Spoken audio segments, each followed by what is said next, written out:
So we've had discussions on pickup trucks, right? Small versus large and everything. Now, everybody, including myself, I get so just frustrated sometimes with these companies building these trucks. They're so big they won't even fit in the average garage, and they take up so much room. I get it, when you start getting above an F-150 and into the F-250s and 350s and Super Duty lines, these things they're just humongous. And then when you get to like the F-450, I mean, these things are like Mack trucks, man. I mean, they're huge. Hey, way to go, Mack. Anyway, so we had a podcast about, small compact pickup trucks. Remember that? You know what those upgrades are called? There's a package name for those, right? When you get into those big ones that don't fit in the garage. What? It's called the compensation package. Oh, yeah, gotcha, man. So, all right. Anyway, the Ford Ranger, it's out, okay, and it's kind of like it competes really with the Colorado and the Canyon on the GM side, basically. So Ford really is kind of with everything going on, they are trying to physically meet the need of every segment of our population. Now, one would say, why would you need a smaller pickup truck even than a Ranger? Well, there's a reason behind that, because there's limited parking spaces in certain cities, and you still got to move around. Or let's just say your new career is you're a delivery driver. You got Uber Eats. You have all of these delivering parcels, groceries during the COVID, man. Wouldn't it be great to have a really small pickup truck with the ability to deliver this stuff around? Ford's paying attention, man. Ford announced just recently a new model launch for 2021, and it's called the Maverick. That's what they're leaking, that it's going to be called the Maverick. I find that very interesting. Considering that we opened this podcast with me talking about taking my driver's test in a Maverick, I find it coincidental, Jay. I find that very coincidental. And you know what else is coincidental? They're going to be making this thing alongside the Bronco in Mexico. How ingenious is that? Why do we need to go build a whole new plant when we can swap parts? You see what Ford's doing here, people? They are not stupid, guys, and they are going to win this battle. There's a reason why they have not had to take bailout money and do certain things that other manufacturers have. Yeah, now they are doing it right. They are taking some big risk financially. They've borrowed against a lot of their value lately, and I think there's a lot of people early on in automotive bloggers saying, "Wow, Ford, you guys are circling the drain." Now all of a sudden it looks like this was a smart play. Like, they're just up in their game, and they are sure of themselves, and they're putting it all out on the table, and it is impressive. Yeah, it is. It is. Again, you guys have heard me in podcasts in the past. I am happy for Ford. I am happy to even talk about them, because they haven't let pre-orders, me down yet. The Bronco site crashing with the pre-orders. I mean, the writing's on the wall. Thing. Yeah. They're just taking everything in stride. The delay with Rivian that you talked about earlier, just didn't even seem to break their stride. They're just moving on. No, they are moving on. They're as my grandfather would always say, they're taking the bull by the horns, if you will. Yeah, and they're running with it, man. I'd say they're riding the bull right now.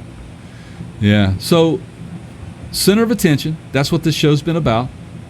The beautiful girl, over on in the corner that just walked in. Yeah. Yeah. People are paying attention, and you know who else is paying attention? The Chinese. The Chinese are paying attention to this, and here's why I say that. They're always watching. Yeah.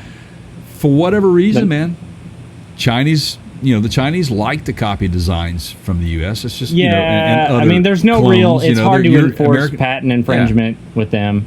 So yeah. But they have just released images of a new vehicle coming out. It's by Way. The brand Way. Yep. Hey, Way, dude, Way. Hey, Way. No way. A way. Yo way. Me way. It's I spelled way. different, though. Exactly. It's a brand that was formed in 2017 by Great Wall Motors. They're an automaker who's been active in China since the 80s. They have various automotive dealings with Western companies such as BMW.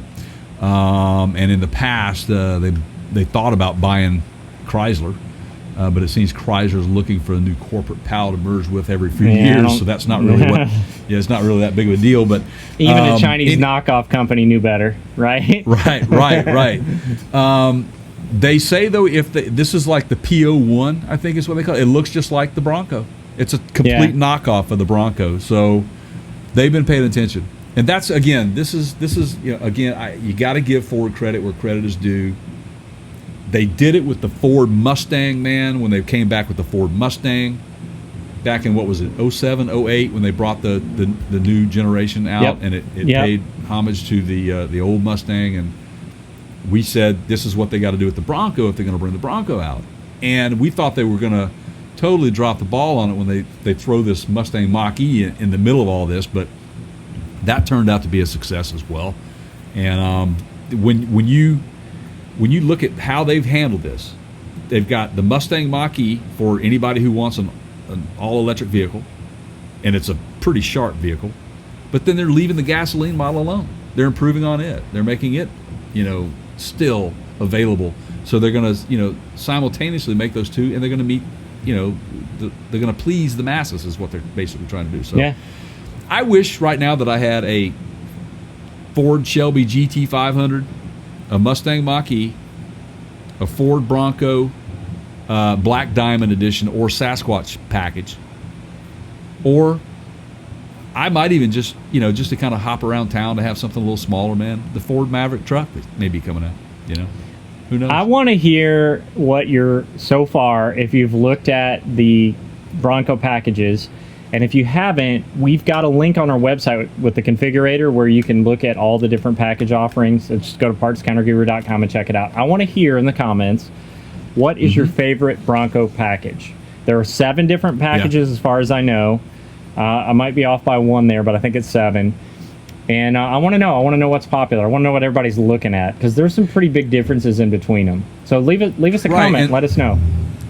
There is, and then just remember that with the configurator, you can go and review all those packages. Yep. But then you can build your own where it is an option, and maybe you don't want to spend $60,000. Yeah. Maybe 40 is about all you can afford. I would be willing to bet you that you can get close to one of the packages that you really want at 60, but then you go to an aftermarket supplier who has partnered up with Ford, like Hennessy. Right. And go buy all those little things. Get the get it done. Get the add-ons. Do it piecemeal. Do it your way. Hey, I got my tax return this year. I got $2,500 to spare. I'm going to go buy a set of those new running lights. That Hennessy's making or whoever's making for Ford. So, or a T-shirt. Maybe you just want a Bronco T-shirt. But I'd be willing you to can bet. find those on our website too. Yeah, and I want one, man. I got to get one of those things. Go find the link. It's under the Bronco episode mentioned on the podcast. I'll go buy one. So there you go. Yeah, so that's the podcast, everybody. That's it, man. Jay, you already gave out the social media links. We're kind of... We did. We're kind of good. We're kind of good there. Guys, we can't thank you enough for tuning in today. We really appreciate it. It's always fun. It's Keith and I really enjoy being able to do this. This is... There's not a lot of times in life where you get to do what you want to do and really enjoy it and make something of it and just have a blast with it. So we are blessed to be able to be doing this right now, and we're having fun with it, and we really appreciate anybody who is subscribed and continues to listen to us and watch us improve and get better. And as things grow and change, so we may throw you a curveball and change something up down the road. Who knows? But we're always looking to make your experience better. But we also have that outlet for you to log into our website at partscounterguru.com and add a comment and just give us your thoughts on it, man. So I couldn't have said it better, Jay. I agree. So All right. You got some closing. You got some. You got some closing. Of course. It's a day that ends in Y. I've got something to say. You know that. So yeah. Again, everybody, thanks for your subscriptions. Thanks for following us. Thanks for the thumbs ups and the likes and all that stuff. And we're looking forward to talking to you again soon. Remember this: you can buy a canyon in Colorado, but you can't buy a Colorado in the canyon. We'll talk to you soon. Ooh, I like that. See you guys.